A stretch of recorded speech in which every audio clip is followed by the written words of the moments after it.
ఇంకెన్నాళ్ళు రెంటింట్లో ఉంటాం? సొంత ఇంటి కలను నెరవేర్చుకుందాం.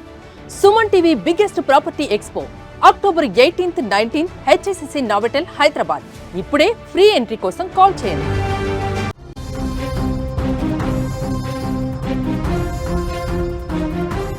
కడప జిల్లాలో చిన్నారితో సహా దంపతులు ఆత్మహత్యకు పాల్పడ్డటువంటి ఘటన సంచలనంగా మారింది. దీంట్లో ఇప్పుడు విచారణలో షాకింగ్ విషయాలు బయటకు వస్తున్నాయి. దానికి సంబంధించిన బిగ్ బ్రేకింగ్ న్యూస్ ఒకటి మనకు అందుతుంది. దానికంటే ముందు బిగ్ అప్డేట్ ఒకసారి చూద్దాం. హైదరాబాద్ మొత్తంలో ఉన్న బెస్ట్ ప్రాపర్టీస్లో అన్నిటినీ ఒకే వేదిక పైకి తీసుకువస్తుంది సుమన్ టీవీ. అక్టోబర్ 18, 19వ తేదీన హెచ్ఎస్సిసి నోవోటెల్లో జరిగేటువంటి సుమన్ టీవీ ప్రాపర్టీ ఎక్స్పోలో best flats, villas, open plots, Deepavali offers and డిస్కౌంట్స్తో అందుబాటులో ఉంటాయి. మీరు విజిట్ చేసి ప్రతి గంటకి ఒక గోల్డ్ కాయిన్ గెలుచుకునేటువంటి ఛాన్స్ కూడా ఉంది. ఫ్యామిలీతో రండి, మీ డ్రీమ్ ప్రాపర్టీని సొంతం చేసుకోండి. రైట్, ఇక వార్తలోకి వెళ్తే కడప జిల్లాలో నిన్న ఒక వార్త మనం చూడడం జరిగింది. ఒక చిన్నారితో సహా దంపతులు, కొత్తగా పెళ్ళైనటువంటి దంపతులు రైలు కింద పడి ఆత్మహత్య చేసుకున్నటువంటి ఘటన చూసాం. మనం అందరం చాలా కలిసివేసిందంతా కూడా విషాదకరంగా మారింది ఆ ప్రాంతంలో అంతా కూడా ఆ ఘటన. అయితే దీనికి సంబంధించిన సంచలన విషయాలు ఇప్పుడు బయటకు వస్తున్నాయి. మొదట వ్యక్తిగత గొడవలు అనుకున్నా కూడా దీని వెనక ఆస్తి వివాదం కూడా ఉన్నట్లుగా తాజాగా తెలుస్తుంది. ప్రేమించి పెళ్లి చేసుకున్నారు ఆ ఇద్దరు యువకులు కూడా. ఈ నేపథ్యంలోనే ఆస్తి గొడవలు, కుటుంబ కలహాల కారణంగానే పసిబిడ్డతో సహా రైలు పట్టాలపైన వీరు ప్రాణాలు వదిలినట్టుగా తెలుస్తుంది. అంతేకాదు దీంట్లో మరొక ట్విస్ట్ కూడా నెలకొంది. కడపలోని శ్రీరాములు నగర్కు చెందినటువంటి శ్రీరాములు మృత్యుంజయ కుంటలో ఉంటున్నటువంటి తన బంధువు కుమార్తె శిరీషను ప్రేమించాడు. పెద్దల అంగీకారంతోనే వీరిద్దరు కూడా పెళ్లి చేసుకున్నారు. వీరికి రిత్విక్ 16 నెలల చిన్న బాబు కూడా ఉన్నాడు. అయితే శ్రీరాములు తన తల్లిదండ్రులు, నానమ్మ, తాతయ్యలతో ఉమ్మడి ఇంట్లోనే నివాసం ఉండేవాడు. అయితే శ్రీరాములు ప్రేమ పెళ్లి చేసుకోవడం వల్ల కుటుంబంలో గొడవలు మొదలయ్యాయని చెబుతున్నారు. ముఖ్యంగా ఆస్తి పంపకాల విషయంలో డైలీ అంటే ప్రతిరోజు కూడా గొడవలు జరుగుతుండేవట. దీనికి తోడు శ్రీరాములకు మద్యం తాగేటువంటి అలవాటు కూడా ఉంది. ఈ మత్తులో అతను మరింత ఎక్కువగా గొడవ పడేవాడు.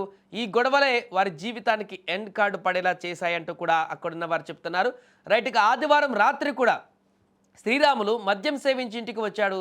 ఎప్పటిలాగే ఆస్తి, కుటుంబ సభ్యులతో గొడవ పడ్డాడు.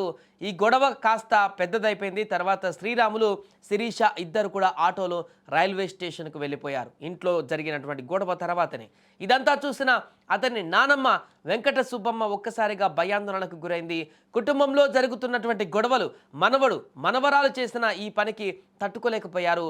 ఆమెకు వెంటనే గుండెపోటు వచ్చి ఇంట్లోనే అక్కడికక్కడే మరణించారు. అయితే ఈ రైలు పట్టాల వద్దకు వెళ్ళి దంపతులు చిన్నారితో సహా ఆత్మహత్య చేసుకోవడానికి ముందే నానమ్మ, వారి యొక్క నానమ్మ ఆల్రెడీ అంటే అంతకుముందే ఇంట్లో గొడవలయ్యాయి కాబట్టి, గొడవల్లో తీవ్రమైనటువంటి ఉద్రిక్త పరిస్థితులు ఏర్పడ్డాయి కాబట్టి ఆ యొక్క గొడవలే మనస్తాపానికి గురి చేసి వాళ్ళ నానమ్మను గుండెపోటు వచ్చి మరణించేలాగా చేసింది. వీరు ఆత్మహత్యకు పాల్పడడానికి ముందే అక్కడికి వెళ్ళి ట్రాక్ మీదకి వెళ్ళి ఆత్మహత్యకు పాల్పడడానికి ముందే అక్కడ ఇంట్లో నానమ్మ గుండెపోటుతో ఈ యొక్క గొడవల కారణంగా చనిపోయింది.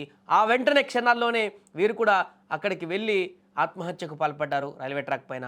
ఇక నానమ్మ విషయం తెలియనటువంటి శ్రీరాములు, శిరీష తమ చిన్నారి రిత్విక్తో కలిసి రాత్రి 10:30 కడప రైల్వే స్టేషన్కు చేరుకున్నారు. 3వ ట్రాక్ పైన నిలబడి అటుగా వస్తున్నటువంటి గూడ్స్ రైలు కింద పడి ఆత్మహత్యకు పాల్పడ్డారు. ఇంటి నుంచి వెళ్ళినటువంటి వారు ఎంతకీ తిరిగి రాకపోవడంతో కుటుంబ సభ్యులు టెన్షన్ పడ్డారు. ఉదయం ఈ ఘోరం గురించి తెలుసుకొని అంతా కన్నీరు మున్నీరయ్యారు. ప్రేమ పెళ్లి చేసుకొని ఆస్తి గొడవలు తట్టుకోలేక ఒక క్షణికావేశంతో తీసుకున్నటువంటి ఈ రాంగ్ డిసిజన్ వారిద్దరి ప్రాణాలు తీయడమే కాకుండా అభం శుభం తెలియనటువంటి ఆ చిన్నారి ప్రాణాన్ని కూడా బలికొంది. మొత్తం 4 ప్రాణాలు బలికొన్నాయి వారి యొక్క గొడవల కారణంగా, ఆస్తి తగాదాల కారణంగా, ఇంట్లో ఒకరికొకరికి నెలకొన్నటువంటి విభేదాల కారణంగా. ఇలాంటి పరిస్థితులలో ఒకే కుటుంబానికి చెందినటువంటి 4 ఒకే రోజు ఒకే సమయంలో చనిపోవడం అనేది చాలా దిగ్భ్రాంతికి గురి చేసేటువంటి అంశంగా మారింది. అక్కడ ఉన్నటువంటి స్థానికులందరినీ కూడా కన్నీటి పర్యాంతానికి గురి చేస్తుంది. ఎన్ని గొడవలున్నా, ఎన్ని ఆస్తి తగాదాలు ఉన్నా కూడా అవి సద్దుమణుగుతాయి. కూర్చొని మాట్లాడుకుంటే సెటిల్ అయిపోతాయి. 4గురిని పిలిపించి మాట్లాడుకుంటే దానికి ఒక పరిష్కారం దొరుకుతుంది. కానీ అలాంటి పరిష్కారం కంటే ముందే క్షణికావేశం అనేటువంటి ఒక ఈగో ఇది ప్రాణాలన్నీ ఏ రకంగా బలి తీస్తుందనే దానికి మరొక ఉదాహరణగా వీరి యొక్క మరణాలు మనకు కనిపిస్తున్నాయి. ఏదేమైనా కూడా అత్యంత దారుణమైనటువంటి సంఘటన కడప జిల్లాలో చోటు చేసుకుంది. ఎవరు ఊహించినటువంటి విధంగా ఒక కుటుంబం మొత్తం కూడా చిన్నాభిన్నమైపోయింది. దంపతులతో పాటు అభం శుభం తెలియని ఒక చిన్నారితో పాటు వారి నానమ్మ వృద్ధురాలు ఆమె కూడా మరణించడం అనేది ఇప్పుడు అక్కడున్న వారందరినీ కూడా శోక సంద్రంలోకి ముంచుతుంది.